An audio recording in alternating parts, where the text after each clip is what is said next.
பிரியமான சகோதர சகோதரிகளே, உங்கள் யாவரையும் ஆண்டவராகிய இயேசு கிறிஸ்துவின் உயிர்த்தெழுந்த நாமத்தினாலே வாழ்த்தி ஆஸ்வதிக்கிறேன். அன்மையானவர்களே, கர்த்தருடைய வசனத்துக்கு நேராய் நாம் திரும்புவோம்.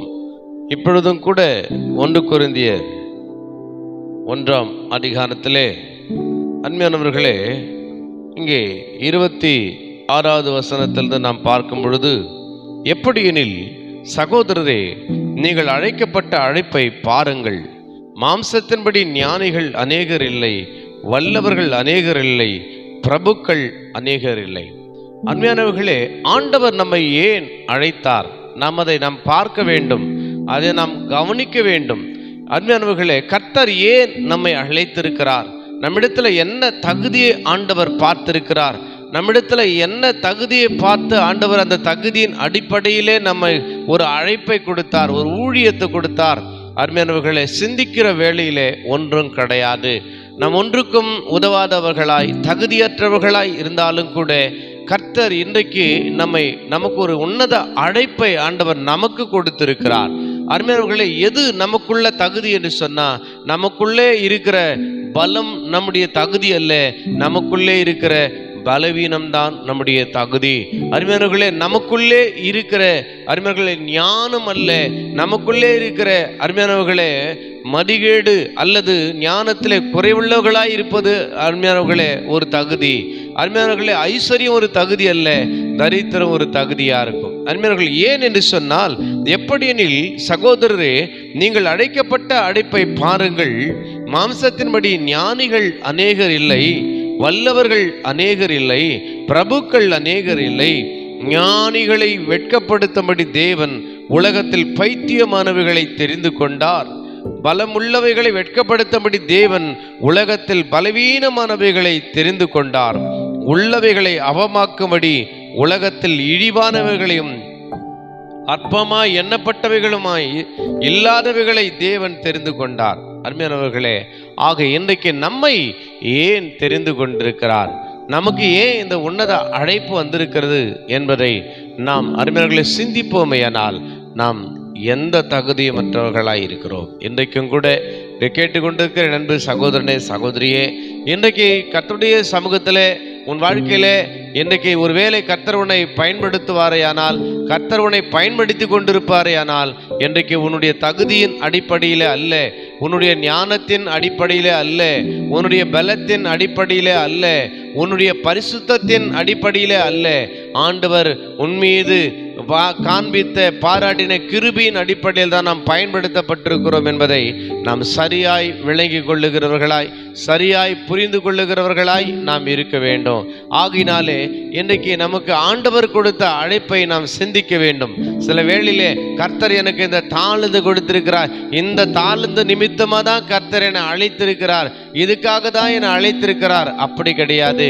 நாம் வெறுமையானவர்களாய் இருக்கிறதுனாலே, ஒன்றுக்கும் பிரயோஜனமற்றவர்களாய் இருக்கிறதுனாலே கர்த்தர் நம்மை இந்த உலகத்திலே பயன்படுத்தும்படியாய் அருமையானவர்களே பைத்தியமான நம்மை, பலவீனமான நம்மை, ஒன்றும் அறியாத ஒன்றும் இல்லாத நம்மை, ஆண்டவர் அற்பமாய் எண்ணப்பட்ட நம்மை கர்த்தர் இன்றைக்கு தெரிந்து தமது உன்னத அழைப்பை நமக்கு வெளிப்படுத்தி இருக்கிறார். பிரியமானவர்களே, ஆகினாலே இன்றைக்கு ஆண்டவராகிய இயேசு கிறிஸ்து நம்மை எதற்காக அழைத்திருக்கிறார்?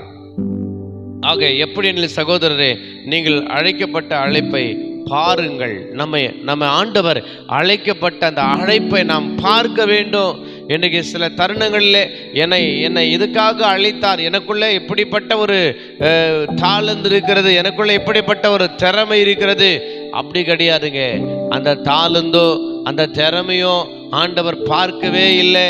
அருமையானவர்களே, நம்முடைய பலவீனத்தை பார்த்து, குறைவை பார்த்து, அருமையானவர்களே இன்றைக்கு கர்த்தர் நம்மை அழைத்திருக்கிறார்.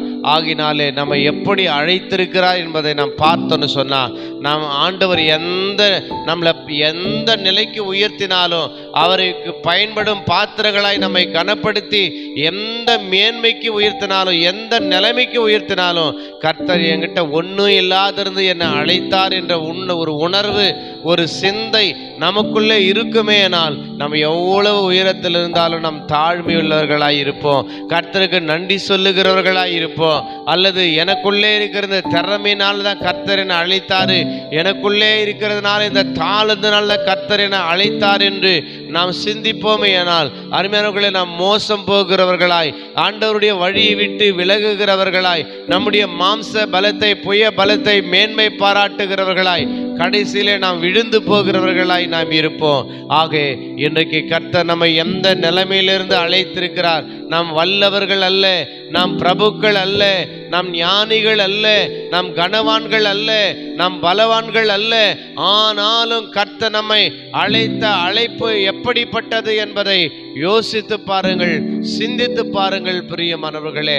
அப்படி சிந்தித்து உண்மையாய் நம்மை ஆண்டுடைய சமூகத்தில், நான் ஒன்றுமில்லப்பா, நான் ஒன்றும் அறியாதவன், நிர்மூடவன், பைத்தியம் உள்ளவன், இன்றைக்கு நான் பலவீனமானவன் என்று சொல்லி ஆண்டவருடைய சன்னிதானத்துக்கு நேராய் நம்மை தாழ்த்துகிற வேளையிலே தான் கர்த்தர் நம்மை உயர்த்துகிறவராக இருப்பார்.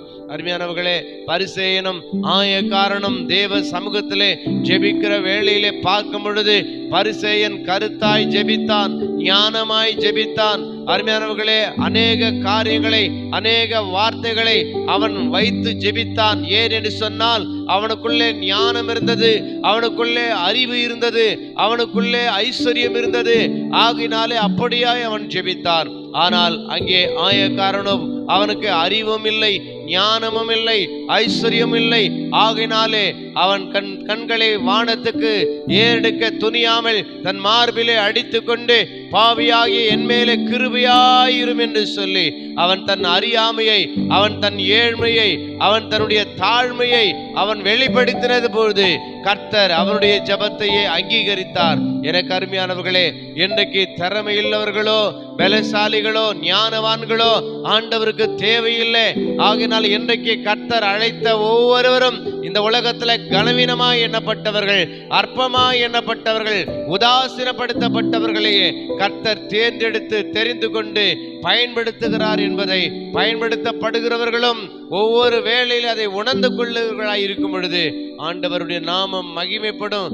இன்னும் அதிகமாய் கர்த்தர் நம்மை பயன்படும் பாத்திரங்களாய் மாற்றுவார். ஆகையினாலே எனக்கு அருமையான தேவ பிள்ளைகளே, கர்த்தர் நம்மை எதற்காக அழைத்தார், எந்த நிலைமையிலிருந்து நம்மளை அழைத்தார் என்பதை ஒரு நாளும் மறந்து விடாதபடி ஆண்டவருக்கு நன்றியும் துதியும் ஸ்தோத்திரத்தையும் எடுத்து கர்த்தருக்கு முன்பாக தாழ்மைப்படுங்கள். அப்போது அவர் உங்களை உயர்த்துவார் என்ற வேதவசனத்தின்படியாய் எப்போது எந்த நிலையில் நாம் உயர்த்தப்பட்டாலும் ஆண்டவருக்கு முன்பாக தாழ்மைப்படுவோம். கர்த்தர் நம்மை உயர்த்தி ஆசீர்வதிப்பாராக. God bless you. God bless you.